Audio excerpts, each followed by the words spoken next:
starts with a cargo ship sailing out at sea, and the federal police suddenly send boats out to catch a man on board named Andy. But Andy notices the police are coming after him, so he opens the closet in his room, pulls out a bag, and immediately runs out with it. But in the end, Andy grabs this bag and throws it into the sea. When the police finally reach him, they stand in front of him right before the twist happens. But to understand who Andy is, why he's dangerous, and what brought him onto this ship, we need to go back in time a bit. That's when we see a man named Chris sitting in a bar. We learn he used to work in smuggling, but God has since set him straight. He's talking with some friends about the secrets of his old trade, giving them tips on how to easily slip through customs, then goes off to sit alone. A friend of his named Tercy comes up and chats with him a bit, saying, "Where have you been, man? Haven't seen you in a while, that's not right." Chris tells him, "God bless you, why would you see me? I'm working during Eid now, doing camera installations." His life has become all about responsibilities now, calm and settled, since he got married and had 2 kids, and before that he says Tercy tells him, "Alright man, it's your call, but if you ever think about coming back to the trade, call me, I'll hook you up with someone big and set you up nicely." In this time, elsewhere we see our friend talking to a big dealer from his car, telling him the police had raided them a while back, forcing him to dump the goods out at sea. The dealer leaves him and goes to get in his car afterward, driving off fast and crashing right into Andy's car. We go back to Chris and his wife. Suddenly her phone rings, we learn it's her brother calling, and she suddenly tells Chris they need to leave right away and go to him quickly. We then go to the hospital, where we learn her brother Andy, the one who'd called, is lying in a hospital bed. Chris asks him what happened to him and what exactly went down. Of course Andy doesn't tell them the truth and dodges the question, telling them it was just a minor accident, nothing more. But of course his sister Kate cuts him off and tells him it's better he just tell the truth. So he finally admits he was smuggling drugs and the police came after him. So he threw the drugs into the sea, about 4 kilos belonging to a dealer named Burgess. And of course, Burgess and his men then tried to kill him and won't let it go after what happened. We then cut to Chris's car, with his wife sitting beside him talking to him. Kate says she's extremely worried about her brother, that something could happen to him, so Chris tries to calm her down, telling her not to worry, that he'll handle it and it's under control. He's at his job after that, and we see him talking to a customer who's having him install security cameras at his house, telling him the camera's quality is top-notch and he'll be able to spot even a single ant coming in or out of the house. But suddenly Chris's phone rings in his pocket, so he excuses himself from the customer to answer and finds it's his old friend from his smuggling days. We learn his name is Sebastian.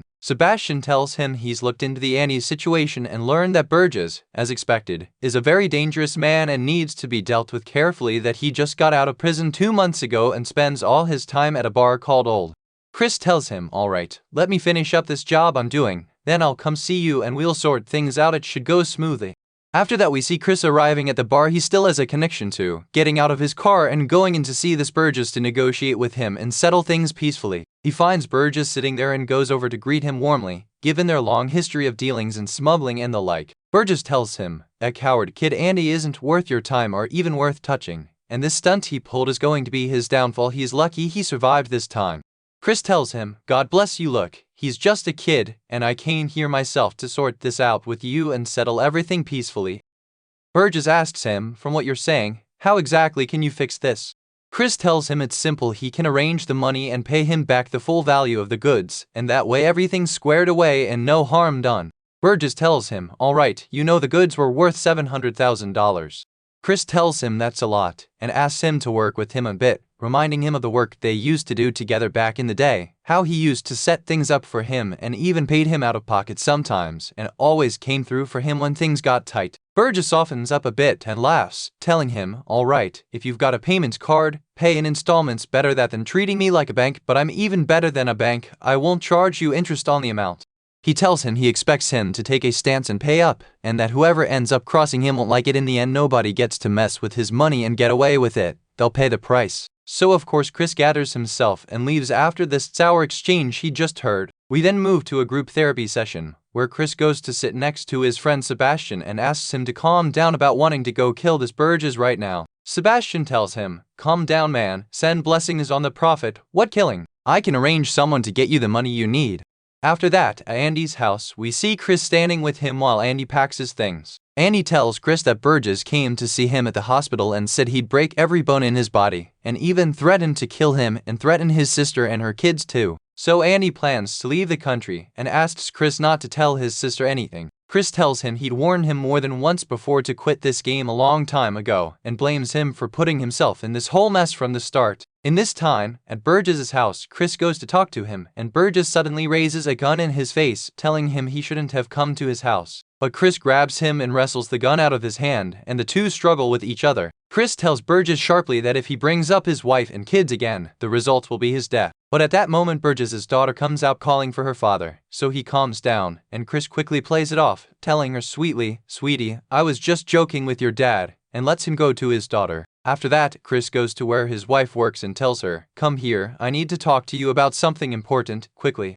First, when he sits with her, he tells her he plans to go back into smuggling again so he can raise the money to save her brother from death and the mess they are in. But Kate, his wife, tells him to be quiet and drop this nonsense and that it'd be better for him to find another way. But in the end, Chris tells her it's his only option for $700,000. She warns him she doesn't want him going to prison and breaking his kids' hearts and hers too. But Chris tells her he knows exactly what he's doing and just needs her to trust him, nothing more. At Sebastian's place, Chris talks to him about setting up a new job on a ship heading to Panama very soon, saying he'll smuggle on board with counterfeit money and swap it. He asks Sebastian to get him the names of everyone who will be working on the ship so he can plan things out properly. Elsewhere, we see Chris talking to a colleague who deals in counterfeit money, asking him to prepare a solid amount for him since he's got a good trip coming up, and Chris starts arranging everything he needs to board the ship smoothly. After Chris finishes all the arrangements needed to get on the ship, he boards it along with Andy and finds them a cabin. The two of them stay there together. At that point, they take out all the counterfeit money they have to prepare for their operation, then go to the restaurants on the ship to eat, where Chris greets and jokes around with some people in one part of the ship, old friends of his. But the ship's captain spots Chris standing there having fun with people and comes over asking what brought him there. Chris tells him to hush. "You don't know I got hired here and I'm now part of the ship's new crew."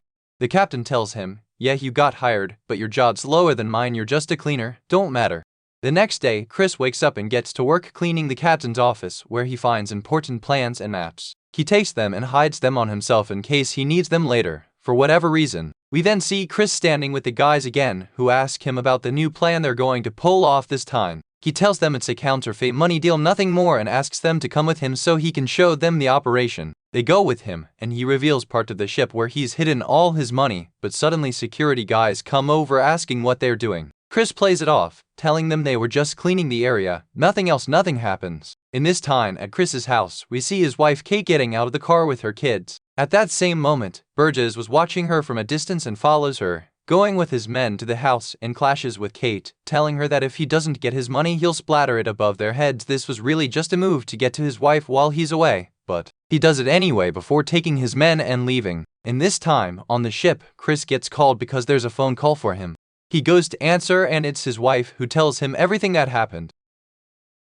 He tells her to call his friend Sebastian, and he'll personally guarantee he'll stay by her side and protect her. Right after that, the ship suddenly has a malfunction, causing it to crash into a dock in front of them. The captain goes to check the problem and learns from one of the crew that the ship's engine failed. But the captain says this must have been done deliberately, not by chance, and starts to suspect Chris. In this time, Chris and Andy take advantage of the ship stopping for a bit and get off to collect the rest of the counterfeit money payment. In the taxi taking them there, his wife calls him to check on him, and he learns from her that Sebastian came and took her somewhere else, and that things have calmed down a lot now. When he arrives at the place he's going, Chris knocks on the door, and his friend who deals in counterfeit money opens it, showing him the money so he can collect the rest of his payment. But when Chris sees it, he senses right away it looks very fake, and looks around for ID to test it, and after testing it he discovers its quality is really poor. But the man tells him this is all he can do right now.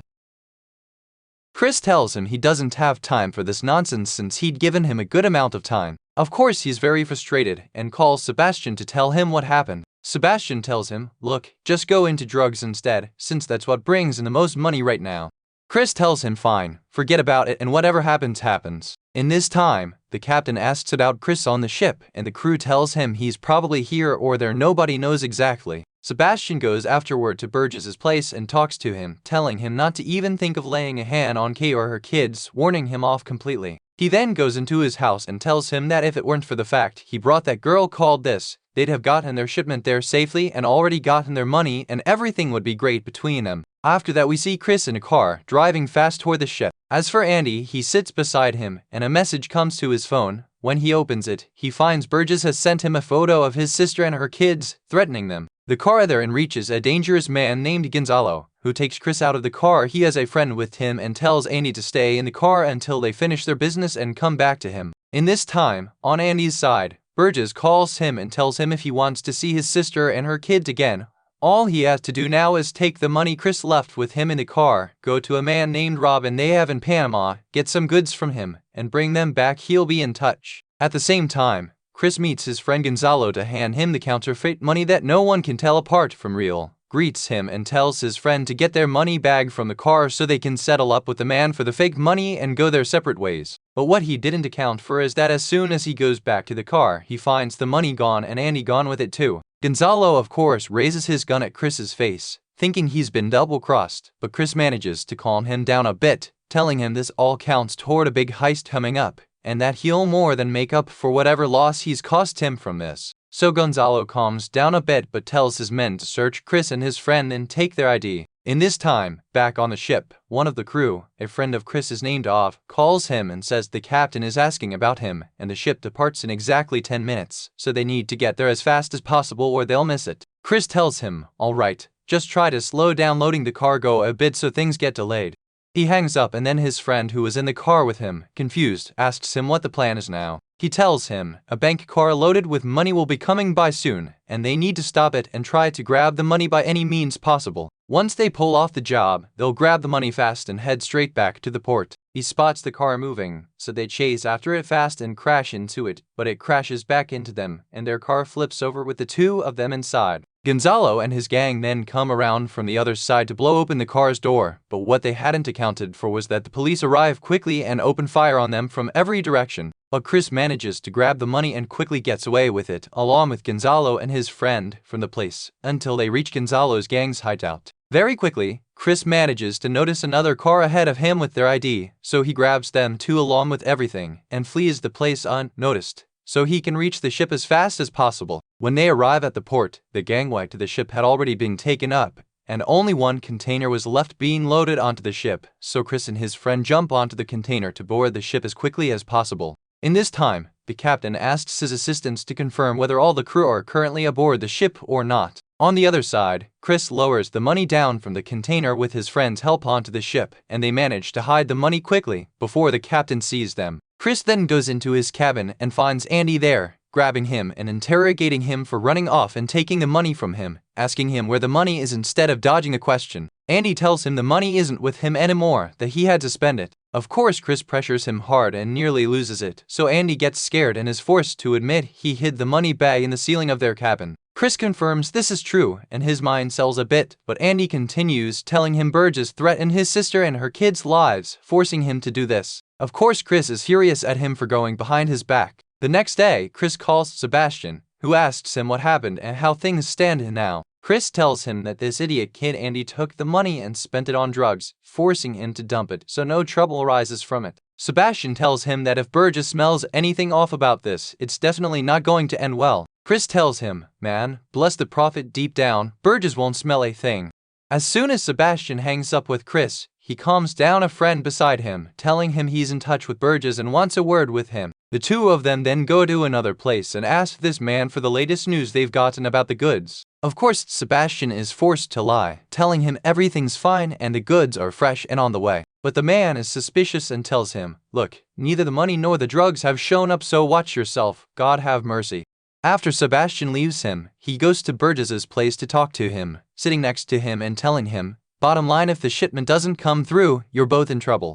In this time, at Chris's house, we see the man working for Burgess heading to the house with clear bad intentions, breaking in and attacking her, telling her he'll kill her and her kids if their money doesn't come through. But Sebastian intervenes at the last moment, and the man backs off and leaves the place immediately. At that point, Sebastian tells Kate to get in his car so he can take her somewhere safe, but Kate senses that he's been drinking and reeks of it, so she takes her own car and leaves the place on her own. We then go to one of Kate's friends, who she calls and tells Chris everything, that someone from the gang attacked her, that Sebastian intervened at the last moment, and it was clear he knew her. She's now at her friend's place, which she feels is completely safe for now. Kate tells her friend she needs to go back to Sebastian's to get things she forgot at the house and will come right back. She goes to Sebastian's, where he's drunk and tries to assault her, so she rushes into a room and locks the door on herself. She tells him, "Get away, you scumbag, if you don't back off right now and stop this, I'll tell my husband everything."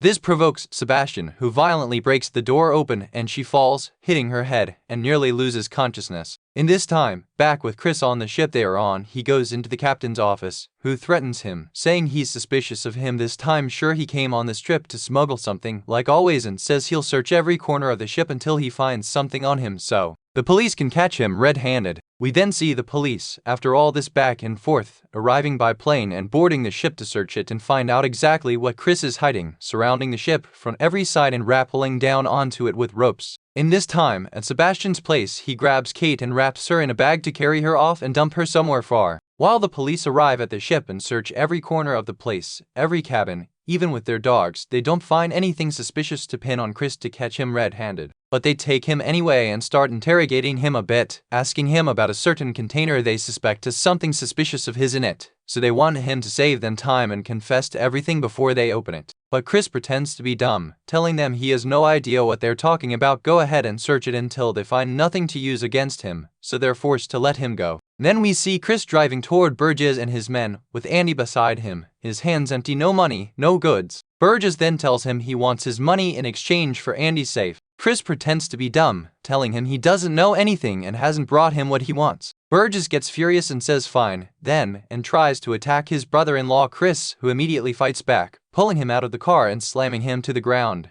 and they beat each other savagely. But of course Burgess's men then come out and raise their guns in his face, so Chris tells them to calm down. "If you kill me now, you won't get your drugs back."